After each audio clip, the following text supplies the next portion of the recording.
Hello everyone, Crowbeak here. Welcome back to another episode of my Final Fantasy X Let's Play, in which I talk about it critically and reminiscently, and generally just enjoy the game, because it's one of my favorites. I don't think I've talked to this guy yet. Yuna's words, they ring clear in my soul. Y'all the siblings! Small voice, small frame, but a will that towers over Gagazet's peak. Siblings in the fight against Yevon.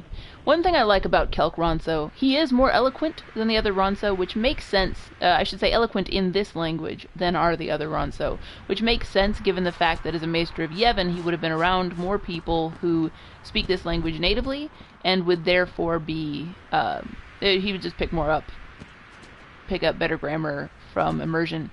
But he still sounds very Ronso. Until day of death. Arr. Quarrel between Biran and Kimahri started 10 years ago.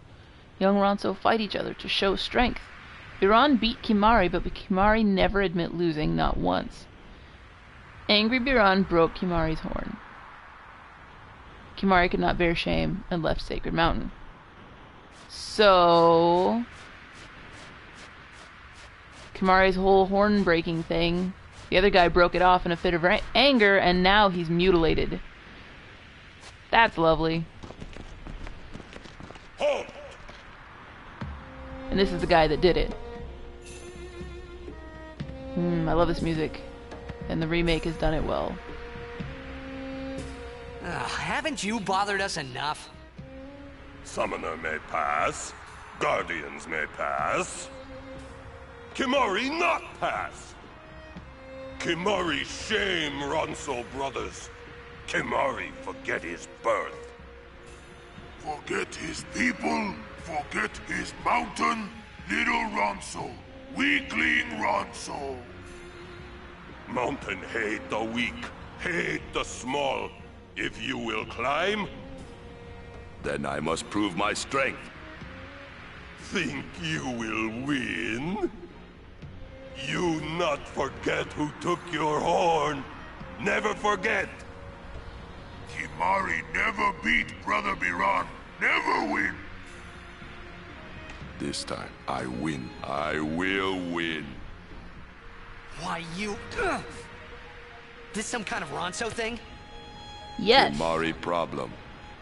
I love how much Ronso culture is just wrapped up in this whole thing. Rend A you warrior asunder. kind of culture. If this fight back in the day was so important. And it makes sense if they are the guardians of this sacred peak. This place that is sacred to the followers of Yevon. Of course I don't have thing on, we'll just Drain. Oh, I forgot I had Drain on him. This fight's gonna be so easy. Alright. But there is a lot of Ronso culture wrapped up in this. Kelk Ronso, for example, has given up Yevon, but is still taking the duties of protecting the peak very seriously. And, oh, I forgot that was going to happen. Oh well, I have Drain. Drain I shall. I'm gonna just focus on this guy, because he does physical attacks. And I can't remember if magic attacks are all that more dangerous from behind. This is the strength of Kimahri.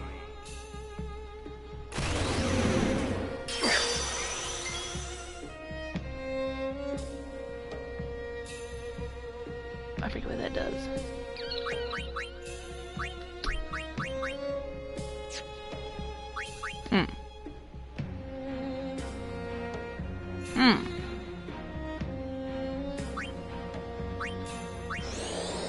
I think it's worthwhile to see what this is. I forget what the little balls mean.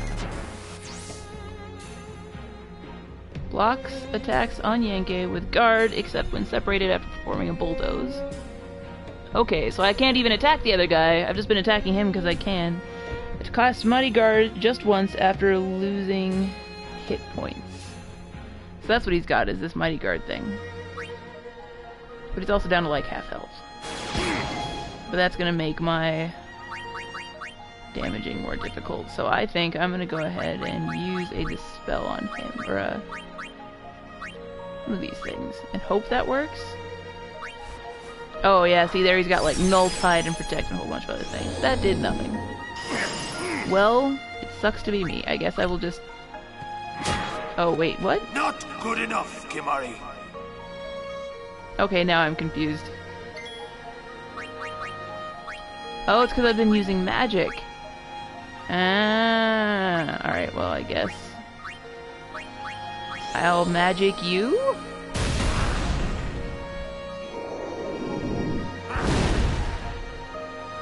Alright, yeah, this will work out fine. But they have a culture where strength is important, and it makes sense that that would be because... And he's got all those things on. It makes sense that that would be because they as a people just are very serious about protecting Gagazet. The drain. Ka-ching! Weak Ronso should know their place. The exact nature of the fight between them when they were younger, the fact that... I hate you. The fact that everyone knows about this fight, and... I mean, well, he has... Well, we haven't gotten into the actual village where they live, so we haven't seen yet. But there are not all that many Ronso, really, when you get down to it. And it makes sense in such a small community that everyone, of course, would know of Kimari's disgrace. But the fact that losing the fight in the first place was kind of a disgrace, and the whole argument or the subsequent incident of Kimari losing his horn in Biran being angry about him not admitting that he lost it's all very interesting. I'm not being very eloquent at the moment. Oh, right. Okay. Well, at least those can only be used once. Now I will totally do this again, because I'm pretty sure it will work on that. Yes. And cast it again. Are we gonna just keep doing that? Probably. Alright, whatever. We'll attack him. Good, then fire only worked once, but 290. How much does he do if he just punches him? Fire is still better as an option. How much will he get out of a drain?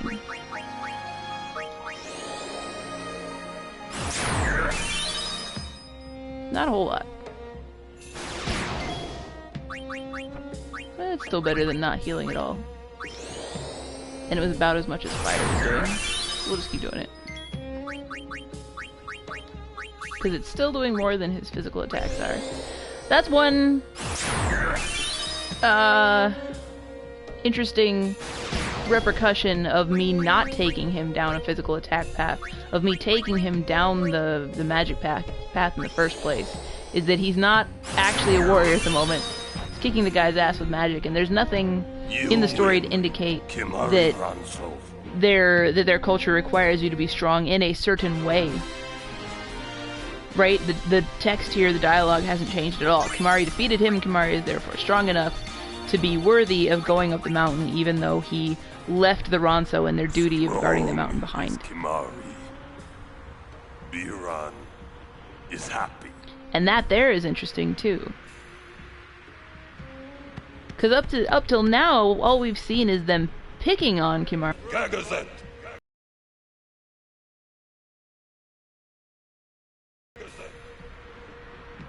I honor the name of strong warrior who defeats Biran. Remember always, Gagazet, that name is Kimari. Mountain knows Kimari strong. Kimari may pass. Summoner, we Ronso will stop pursuers from temple. Truly? Penance for breaking Kimari's horn long ago. We crush enemies following behind. Kimari crushed enemies standing before. You are most fortunate, summoner. I thank you.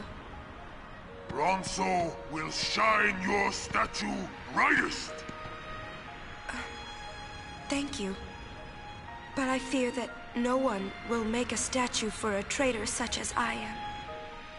Then Ronso will make. With grand horn on head. Unicorn. Would be wonderful. LOL.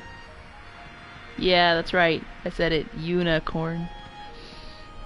Anyway, it's interesting here that their bullying, their name calling seems to all have been. I wanted to see Yuna's statue too, but I wanted to see it with Yuna by my side. It's so sad that that was rushed. The Japanese there is so much shorter. They had to fit it in, technical limitations and whatnot. But it's interesting that their whole purpose in bullying and baiting Kimari had apparently been to get him to fight them and prove that he was actually as cool as he should be. So, how do I get up here? There we go. I saw that treasure and I want it. It's mine. There's a lot of good things that happen on Gagazet. It's a very interesting. Summoner Yuna! What is it this time? Oh yeah.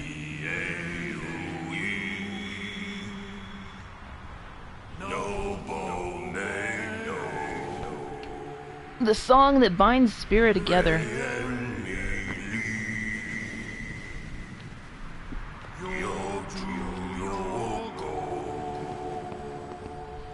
When I started playing the game for this Let's Play, I had forgotten. I mean, I didn't forget that the Hymn of the Faith was used in the Faith throughout the game, of course. But I had definitely forgotten the parts like this and where the Albeds sing it. And the part about Jekt being drawn to it, where the water came close to that one temple, Makalania Temple I think it was, the one with Shiva in it. It's really interesting that they have this song. It is a beautiful song, and there are some beautiful renditions of the song in the game. And then there are these more common renditions where it's just people singing it. And that's a type of storytelling in itself. You know, I mean, with the Albed singing it and then these guys singing it, it really does give the song this feeling of binding everything together. And that is partly only possible because they have these moments like this one where you just have regular dudes singing their song. I'm trying to see if there's anything over there. Fishman.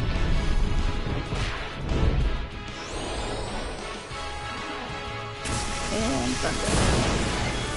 Thunder. Okay, he did that to Walker. Who was apparently low on hit points to start with, because normally that shouldn't have brought him down. Alright.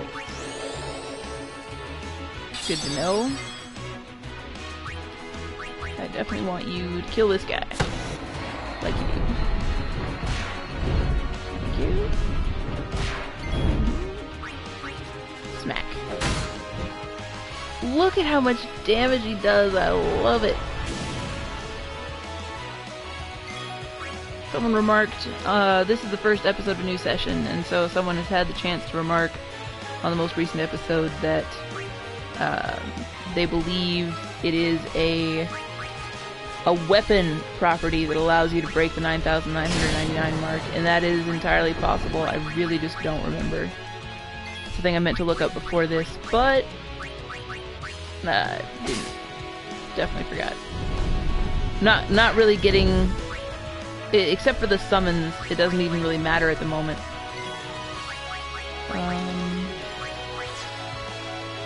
Actually, let's bring out Kimari and have him smack this guy.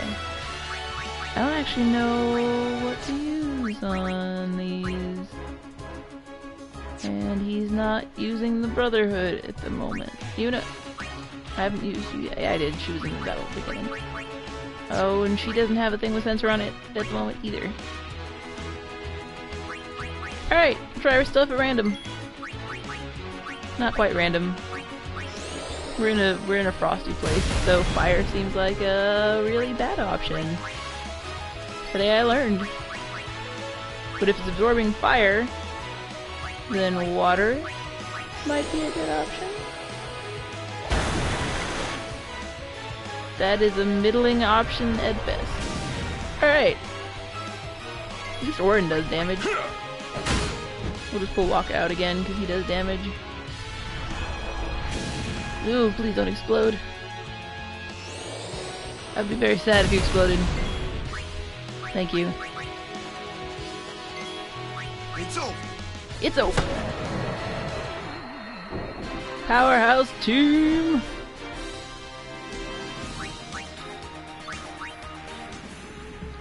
Should have just taken everyone down Orin's path, cause that's what you do! Or it's a thing you can do. He is low on magic points, I should have him lance at things. I should have him lance at things more anyway, because that's how he learns things. You see, there's a little... Okay, there is treasure over here. I was right. Yar! Mega potions. That's not bad. Not bad at all. I don't remember how far I need to go to get to more story from here. It's all good. Thunder damage. Maybe water is good here? I tried water. It was not terribly effective. It was more than 0 effective.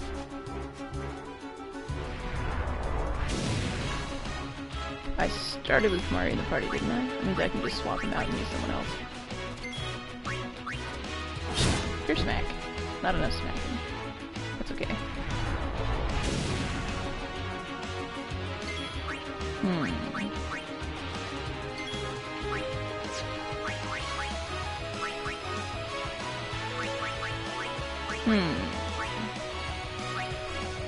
What is she's more powerful. It still didn't do. Oh, she survived.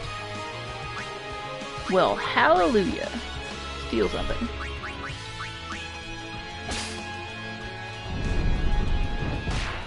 Ow.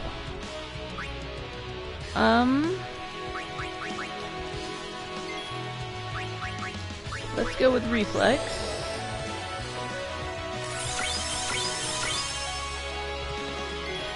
And then smackdown.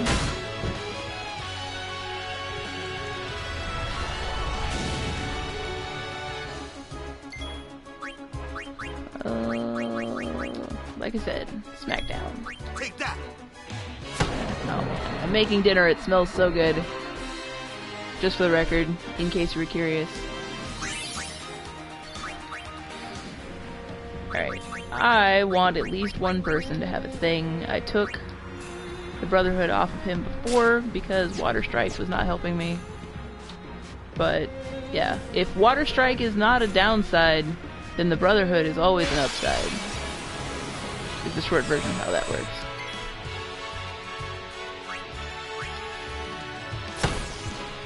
Lulu will definitely be useful here. Because I know these guys are going to be weak to thunder. If he absorbs this, I'll be sad. He did not absorb it. Excellent. Let's kill it. Like you do. You. Steal the middle one apart. Success. Frag grenade. That's always good. Yuna, you have some healing to do. White magic.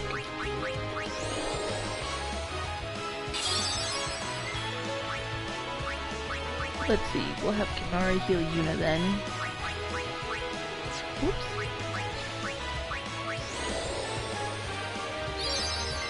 Oh, I'm so glad I got her some more hit points. And I think that means I've used everyone at least once. It's time to just bring out people who will hit it and kill it.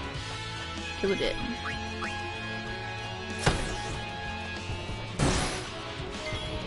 Actually, probably time to have Yuna start pulling out summons, because I'm pretty sure I used up... Yeah, I used up a lot of their things, and then didn't refill them, so let's do that.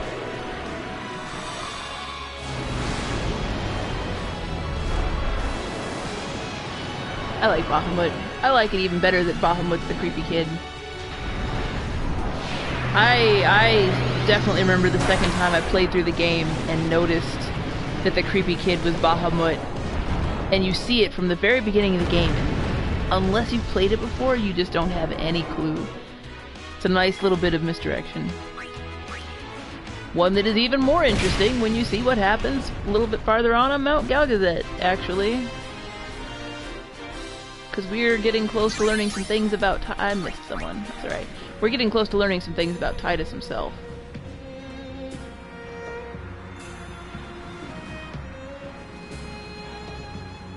These mark the graves of summoners and guardians who failed.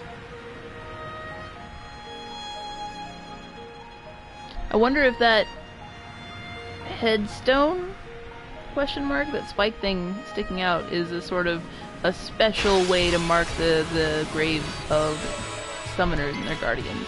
Or if just no one else dies out here. Because they mentioned before that pretty much no one crosses the Calmlands. And once you get here, clearly the Ronso might just decide that you're not worthy of going up on Gagazet in the first place. So, shrug. Between you and an Orin, we can kill a thing.